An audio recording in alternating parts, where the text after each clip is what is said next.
Break के बाद आपका स्वागत है और चलिए अब बात करते हैं एशियन पेंट्स के नतीजों पर। और हमारे साथ मौजूद हैं कंपनी के एमडी और CEO Amit Singhal ji. Amit ji, thank you so much यह समय देने के लिए अपना जी बिजनेस को। तो इस बार के नंबर्स की बात करें तो हमने देखा कि नंबर्स हर पैरामीटर्स पर अनुमान से काफ़ी कमज़ोर थे। आय में 5% की गिरावट आई, कामकाजी मुनाफा 28% से घटा कंपनी का, और मुनाफा भी अनुमान से बेहद कमज़ोर। ये इस बार के जो नतीजे आए हैं, क्या कुछ फैक्टर्स थे जिसकी वजह से हमने देखा कि नतीजों पर उसका असर पड़ा? तो अगर हम ओवरऑल क्वार्टर टू में देखें तो जो डिमांड कंडीशंस हैं और जो कंज्यूमर सेंटिमेंट है काफ़ी चैलेंजिंग रहा है। जुलाई का मंथ फिर भी अच्छा था, किंतु सितंबर में जो अगस्त में हमने थोड़ा जो रेन्स का डिस्ट्रीब्यूशन देखा, थोड़ा फ्लडिंग हुआ काफ़ी मार्केट्स में, उससे काफ़ी हमारे सीजनल मार्केट्स इफेक्ट हुए। और सितंबर में जो हमने एंटिसिपेशन किया था कि फेस्टिव सीजन के कारण जो सेल्स में पुश आना चाहिए था, उसमें भी हमें कुछ ऐसा मूवमेंट नहीं दिखा। तो कुल मिला के ओवरऑल जो कंज्यूमर सेंटिमेंट था वो काफ़ी वीक रहा। जो सीज़नल मार्केट्स हैं, नॉर्थ सेंट्रल के मार्केट्स हैं, उसमें ज़्यादा हमें इम्पैक्ट देखने को मिला। और जिस तरह से हमारा लीडरशिप स्टेटस है, हम हमें जो डिमांड में वीकनेस दिखी उससे ज़्यादा इम्पैक्ट हमें दिखा। तो जो हमारा प्रोजेक्ट्स का बिज़नेस है, इंस्टीट्यूशनल का बिज़नेस है, उसमें भी जितनी तेज़ी दिखनी चाहिए थी वो नहीं दिखी। उसमें भी थोड़ा जो गवर्नमेंट इंफ्रास्ट्रक्चर प्रोजेक्ट्स वगैरह हैं, वो वाला सेगमेंट में थोड़ा वीकनेस देखा।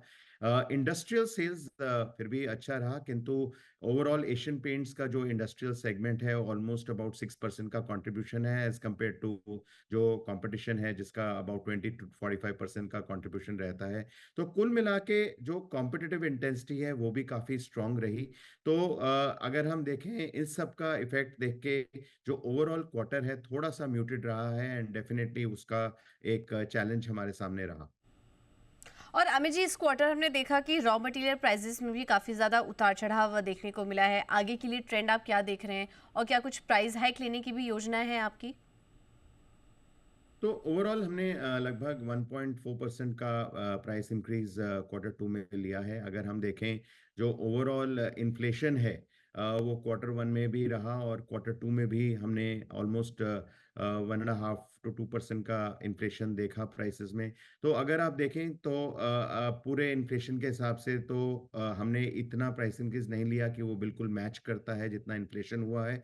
किंतु हमें एक चीज़ बात रखना ज़रूरी है कि जिस तरह से हम वोलेटिलिटी देख रहे हैं क्रूड के प्राइसेस में और ओवरऑल जो क्रूड डेरिवेटिव्स हैं, हम देखना चाहेंगे कुछ और समय तक कि कितना इसमें स्विंग रहता है, कितना अप एंड डाउन रहता है, ताकि अगर हमने कुछ मार्केट में प्राइस चेंजेस रखने हैं, वो हम आगे रखें। तो मैं समझता हूँ कि क्वार्टर थ्री में कोई चेंजेस करने की अभी कोई स्कोप नहीं है, जब तक कि कुछ स्टेबिलिटी हमें दिखती है मार्केट में। तो क्वार्टर फोर में हम रिव्यू करेंगे कि अगर कुछ प्राइसेस में हमें चेंज लेके आने का है।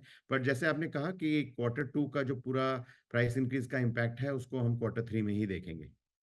क्वार्टर थ्री में अभी फिलहाल योजना नहीं है। मार्केट के डायनेमिक्स को देखेंगे, क्वार्टर फोर में कुछ प्राइस हाइक लेने की योजना बना सकती है कंपनी। सर, इस बार त्योहारी सीजन होते हुए भी हमने देखा कि आपका डेकोरेटिव बिजनेस वॉल्यूम वहाँ पर गिरावट दर्ज हुई है।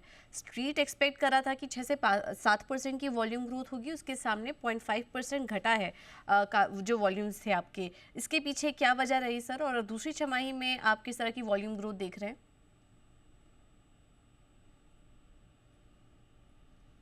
तो अगर हम पूरे H1 में देखें तो वॉल्यूम ग्रोथ लगभग 3 3 साढ़े 3% का देखने को हम्म। मिला है।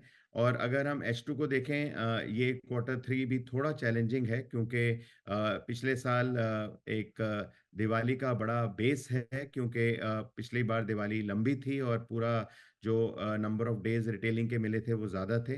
तो अगर हम देखें डेफिनेटली ये कंज्यूमर डिमांड पे है और सेंटिमेंट पे डिपेंड करेगा कि किस तरह से डिमांड खुलती है। हमारा ये एंटिसिपेशन है कि अगर हम H2 में ओवरऑल वॉल्यूम ग्रोथ देखें और जो H1 में हमने डिलीवर किया है, तो पूरा साल का अगर अनुमान करें तो single digit volume growth definitely हम डिलीवर करेंगे पूरे साल में। हम्म।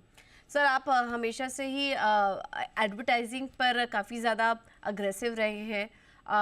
तो पहले तो उसके बारे में बताइए कि आने वाले समय में उस पर फोकस जारी रहेगा, एडवर्टाइजिंग कॉस्ट आपकी कुछ बढ़ सकती है, और क्या नई लॉन्च आप प्लान कर रहे हैं?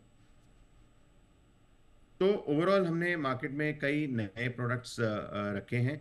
सबसे पहले हमने जो प्रोडक्ट नियो भारत इंट्रोड्यूस किया था, उसमें काफ़ी सारे इनिशिएटिव्स और प्रोत्साहन हमने रखा है मार्केट में। इसके अलावा जो प्रीमियम और लग्ज़री एंड पे कई नए प्रोडक्ट्स हम लाए हैं, जैसे निलाया की रेंज में हमने 2-3 प्रोडक्ट्स डाले हैं। एक स्मार्ट केयर में टॉप एंड पे Infinia smart care Infinia product है, जो कि टॉप रेंज में आ रहा है। कई तरह के हमने टेक्सचर्स अल्टीमा एल्योरा रेंज में इंट्रोड्यूस करे हैं।